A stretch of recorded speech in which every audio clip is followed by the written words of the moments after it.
Yuk guys, ketemu lagi dengan kita di sini masih di segmen Sekelebat Info, di mana nanti di sini kalian bisa dapetin info terbaru dan terpanasnya guys. Oke, hari ini pukul 17 ya, masih melanjutkan informasi tadi pagi di tanggal yang sama 28 Januari 2023 guys.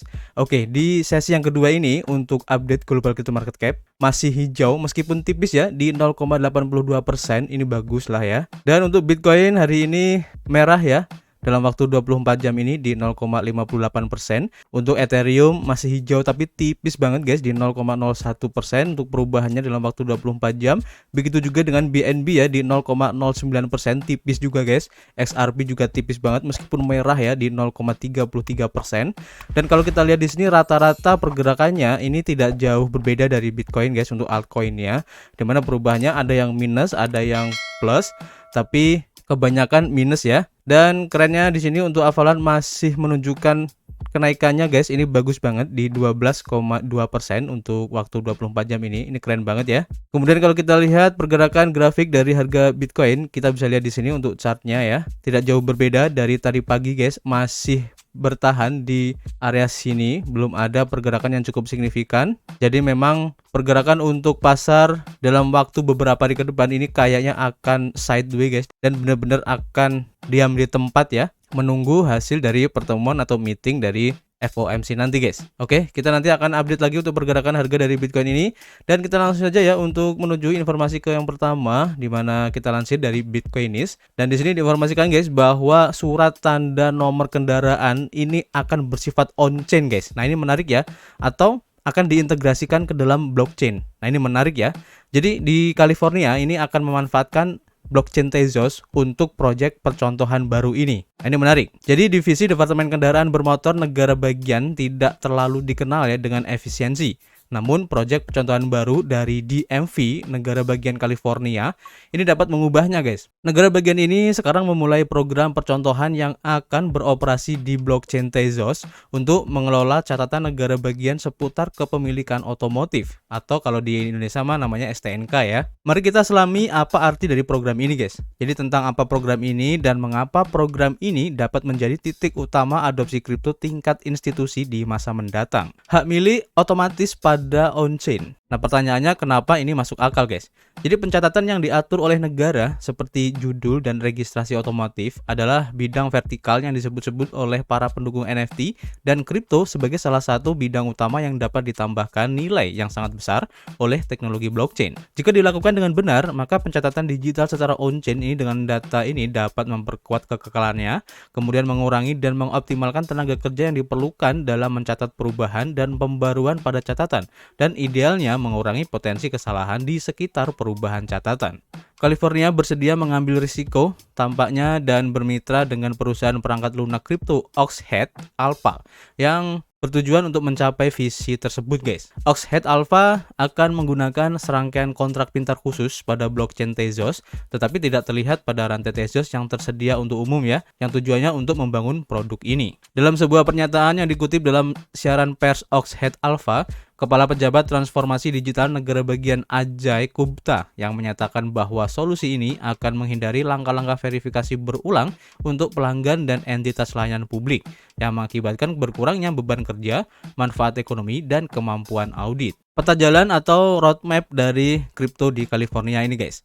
Jadi California memegang rekor lebih dari 30 juta kendaraan terdaftar di seluruh negara bagian, memberikan ujian yang sebenarnya pada kemampuan dan kapasitas batu tulis kontrak pintar Tezos yang sedang dikerjakan ini. Namun, ukuran dan skala proyek ini dan reputasi negara bagian untuk bergerak dengan kecepatan siput atau lambat ya pada item eksekusi seperti ini tampaknya tidak memperlambat output sebanyak yang diperkirakan. Inisiatif ini berakar pada peta jalan atau roadmap kelompok kerja blockchain negara bagian tahun 2020 yang berusaha membuka jalan bagi keterlibatan berbasis blockchain di berbagai bidang seperti properti, utilitas, keuangan dan perbankan, dan banyak lagi guys. Sekitar 8 bulan yang lalu, Gubernur California yaitu Gavin Newsom menandatangani sebuah perintah eksekutif seputar aset berbasis blockchain untuk mengatasi regulasi dan inovasi. Sekarang, kita akhirnya melihat program percontohan menjadi nyata dengan kegunaan yang sebenarnya dan proposisi nilai tambah yang jelas. Program ini diharapkan membuahkan hasil awal pada awal atau pertengahan kuartal kedua 2023 ini. Dan kami dapat melihat sertifikat mobil sebagai NFT pada akhir tahun, guys. Proyek percontohan serupa dengan Departemen Pangan dan Pertanian Negara Bagian diharapkan akan terwujud dalam beberapa bulan ke depan, dengan tujuan untuk melacak kontaminasi yang ditularkan melalui makanan dengan lebih baik, secara efektif memindahkan data seputar petani dan pengangkut secara berantai, guys. Nah, ini menarik ya, kalau seandainya nanti untuk STNK lah ya gampangnya kita sebutnya, bisa diintegrasikan ke teknologi blockchain dan bersifat on-chain. Ini keren banget, guys. Artinya ini akan memperkecil dalam hal kesalahan pendataan, kemudian pemalsuan juga, bahkan mungkin calo, guys. Ini akan sangat bagus banget untuk kedepannya. Dan jika ini terrealisasikan dengan baik, maka tidak akan menutup kemungkinan ya, maka jasa-jasa di bidang pemerintahan yang lain ya, mungkin akte kelahiran, ataupun mungkin di dunia pendidikan juga ya, dalam hal ijazah, ini juga akan diintegrasikan ke teknologi blockchain. Dan mungkin akan diterapkan teknologi NFT ya, agar tidak terjadi kecurangan di dalamnya. Ini keren banget, guys. Kita tunggu aja seperti apa nanti ya implementasi dari teknologi ini, karena cukup menarik, guys, untuk dibahas. Oke, kita lanjut untuk informasi berikutnya. Kita lansir dari watcher.guru ya, dimana di sini diinformasikan bahwa SEC, guys, ini menyelidiki Elon Musk atas perannya dalam klaim kendaraan swakemudi Tesla atau kendaraan tanpa pengemudi ya, atau kendaraan otomatisnya, guys. Jadi Komisi Sekuritas dan Bursa SEC sedang menyelidiki Elon Musk atas perannya dalam klaim yang dibuat oleh Tesla mengenai kemampuan swakemudi kendaraan mereka, guys. Bloomberg melaporkan bahwa pihak berwenang Amerika Serikat sedang menyelidiki peran dari CEO Tesla ini dalam pernyataan berwawasan ke depan dari sistem bantuan pengemudi autopilot milik produsen otomotif tersebut. Laporan tersebut menyatakan bahwa orang-orang yang memiliki informasi tentang masalah ini hanya mencatat bahwa penyelidikan sedang berlangsung. Hingga saat ini, belum ada informasi terbaru mengenai rincian penyelidikan Tesla saat ini, karena laporan tersebut memastikan bahwa aspek-aspek tersebut dari penyelidikan tersebut belum diungkapkan, guys. Laporan dari Bloomberg mencatat bahwa penyelidikan diberlakukan setelah pejabat SEC mempertimbangkan apakah Elon Musk ini mungkin telah membuat pernyataan yang tidak tepat sehubungan dengan fungsionalitas swakemudi Tesla ini, guys. Informasi spesifik tentang penyelidikan yang dilakukan oleh Badan Pengawas Amerika Serikat ini tidak dapat diperoleh saat ini, guys. Dan saat ini Bloomberg hanya melaporkan bahwa SEC sedang menyelidiki Elon Musk atas perannya ya dalam klaim yang dibuat oleh Tesla ini. Baik SEC maupun pengacara dari Elon Musk yaitu Alex Spiro belum memberikan komentar kepada Bloomberg, dan sebaliknya mereka mencatat bahwa tinjauan autopilot untuk regulator secara langsung menyentuh prioritas bisnis yang telah dipilih Elon Musk sebagai hal yang sangat penting bagi masa depan Tesla, karena kedua entitas tersebut pernah terlibat konflik sebelumnya, guys. Saat ini pernyataan ataupun tindakan spesifik dari Elon Musk untuk memicu penyelidikan belum dapat ditentukan, namun teknologi bantuan pengemudi telah menjadi sumber fokus utama bagi perusahaan dan CEO-nya, guys. Pada tahun 2016, Elon Musk sendiri menyutradarai sebuah video yang mempromosikan fungsionalitas teknologi tersebut. Dan di dalamnya ia menjanjikan fungsionalitas mengemudi yang sepenuhnya otonom dan bebas genggam, di mana hal itu masih belum terwujud ya, guys. Oke, ini cukup menarik sih, guys, ya kalau kita mengikuti apa aja yang berhubungan dengan Elon Musk ini, guys, karena sedikit banyak pasti akan berpengaruh baik dari segi ekonomi secara khusus ya, dalam hal ini adalah kripto, di mana dia sebagai Doge Father ya, di mana kalian bisa membeli Tesla ini menggunakan token Doge, guys. Makanya ini juga cukup berpengaruh juga ya nanti buat harga Doge ke depannya. Kalau memang SEC ini benar-benar menemukan sesuatu ya dalam investigasinya. Oke, kita tunggu aja nanti seperti apa update-nya.